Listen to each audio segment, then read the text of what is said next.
Super exclusive చూస్తున్నాం. క్రీడా స్ఫూర్తిని పెంచాల్సిన ఆడుదాం ఆంధ్ర కార్యక్రమం అవినీతికి అడ్డగా మారిందని విజిలెన్స్ నివేదిక తేల్చి చెప్పింది. ఈ కార్యక్రమం కోసం ఖర్చు చేసిన 125 కోట్లలో దాదాపు సగం నిధులు అంటే 60 కోట్ల రూపాయల వరకు పక్కదారి పట్టినట్లు అధికారులు గుర్తించారు.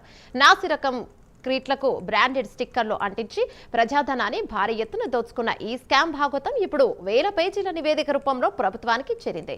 ఈ అవినీతి భూభాగవతంలో అప్పటి క్రీడల మంత్రి ఆర్కే రోజా, మాజీ శాప్ చైర్మన్ బైరెడ్డి సిద్ధార్థ్ రెడ్డిల పాత్రపై విజిలెన్స్ అధికారులు కీలక ఆధారాలను సేకరించినట్లుగా తెలుస్తోంది. 10,000 పేజీల ఈ నివేదిక ఆధారంగా వారిద్దరిపై కేసులు నమోదు చేసి దర్యాప్తును ఏసీబీ లేదా సిఐడికి అప్పగించేందుకు ప్రభుత్వం సిద్ధమవుతుంది.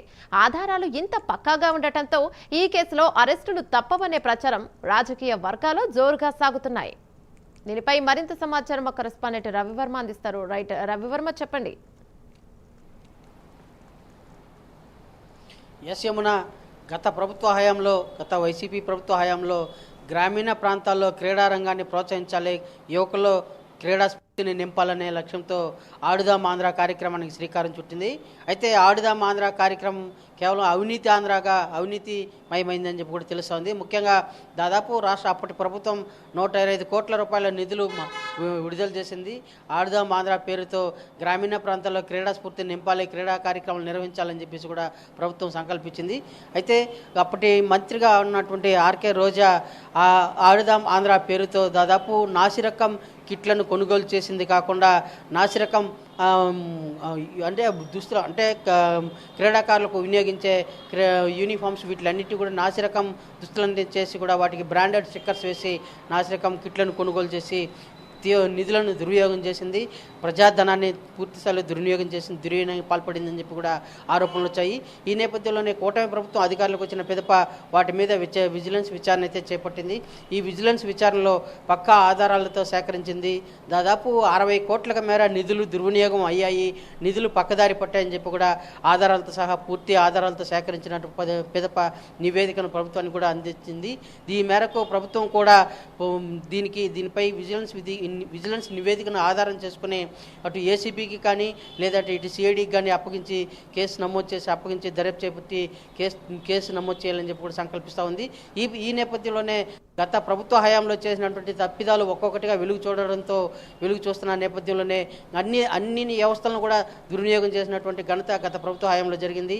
చివరకు క్రీడా స్ఫూర్తిని నింపాల్సింటే యువకుల్లో క్రీడా స్ఫూర్తిని నింపాల్సినటువంటి శాఖలో సైతం అవినీతికి పాల్పడ్డారని చెప్పి కూడా ఆరోపణలు విజిలెన్స్ విచారణలో నిగ్గు తేలింది. ఈ మేరకు విజిలెన్స్ విచారణ నేపథ్యంలోనే ఆడుదాం ఆంధ్ర పేరుతో అంటే క్రీడారంగం గ్రామీణ ప్రాంత క్రీడల్లో క్రికెట్, కబడ్డీ, ఖోఖో వంటి క్రీడల స్ఫూర్తిని నింపాలన్న లక్ష్యంతో ఉద్దేశించినటువంటి కార్యక్రమం పూర్తిగా అవినీతిమయమైంది అని చెప్పి కూడా విజిలెన్స్ విచారణలో స్పష్టమైంది.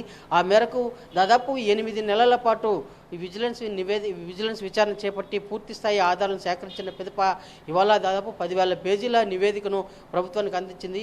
ఆ మేరకు ప్రభుత్వం సైతం దీని మీద కేసులు నమోదు చేసి అటు ఏసీబీ కానీ లేదంటే సిఐడి అధికారులతో చర్యలు చేపట్టాలని చెప్పి కూడా యోచిస్తూ ఉంది. ఆ మేరకు అన్ని రకాల చర్యలు అయితే సన్నద్ధమవుతోంది. అతి త్వరలోనే అప్పటి క్రీడా శాఖ మంత్రిగా పనిచేసినటువంటి ఆర్కే రోజా మీద, అలాగే శాప్ చైర్మన్గా పనిచేసినటువంటి బైరెడ్డి సిద్ధార్థ్ రెడ్డి మీద కేసులు నమోదయ్యే అవకాశం ఉందని కూడా స్పష్టంగా తెలుస్తోంది. ఆ మేరకు అంటే విజిలెన్స్ పూర్తి స్థాయి నివేదిక వచ్చిన పిదప ప్రభుత్వం వాటి మీద చర్యలు చేపట్టాలని చెప్పి యోచిస్తూ ఉంది. ఆ మేరకు ఇవాళ విజిలెన్స్ పూర్తి స్థాయి నివేదిక ప్రభుత్వానికి అందజేసింది. ఈ నివేదిక ఆధారంగా కూడా ఈ త్వరలోనే పూర్తి కేసులు నమోదు చేసి చర్యలు చేపట్టే అవకాశం ఉంది. ఈ చర్యల నేపథ్యంలోనే అటు ఏసీబీకి ఇవ్వాలా లేదంటే సిఐడికి ఇవ్వాలనేది కూడా ప్రభుత్వం యోచిస్తూ ఉంది. వీటి పట్ల పూర్తి స్థాయి చర్యలు చేపట్టేందుకైతే రంగం సిద్ధమవుతుందని కూడా తెలుస్తూ ఉంది. ఏది ఏమైనా క్రీడా స్ఫూర్తిని పెంపొందించాల్సినటువంటి గత పాలకులు అవినీతి అక్రమాలకు అడ్డ కొమ్ము కాశారని చెప్పి కూడా స్పష్టంగా తెలుస్తూ ఉంది. అవినీతి అక్రమాలు కొమ్ము కాసిందే కాకుండా తగుదునామని చెప్పేసి ప్రతి ఆరోపణలు చేయడం తీవ్ర విమర్శలకు దారితీస్తూ ఉందని చెప్పి కూడా తెలుస్తోంది. ఆ మేరకు త్వరలోనే అటు రోజా మీద, మాజీ మంత్రి రోజా మీద, అలాగే అప్పటి శాప్ చైర్మన్ బైరెడ్డి సిద్ధార్థ రెడ్డి మీద త్వరలోనే కేసులు నమోదవుతాయి, జైలుకి అవకాశం ఉందని కూడా సర్వత్రా చర్చనీయాంశంగా మారింది.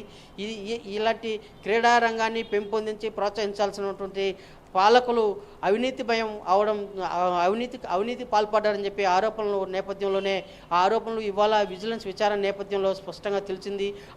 ఆధారాలతో సహా బయటపడతా ఉన్న నేపథ్యంలోనే త్వరలోనే అటు మాజీ మంత్రి రోజాను ఇటు బైరెడ్డి సిద్ధార్థ రెడ్డిని ఇద్దరి మీద కూడా కేసులు నమోదు చేసి చర్యలు తీసుకునేందుకు ప్రభుత్వం సన్నద్ధమవుతోంది. యమున. Thank you Ravi Varma.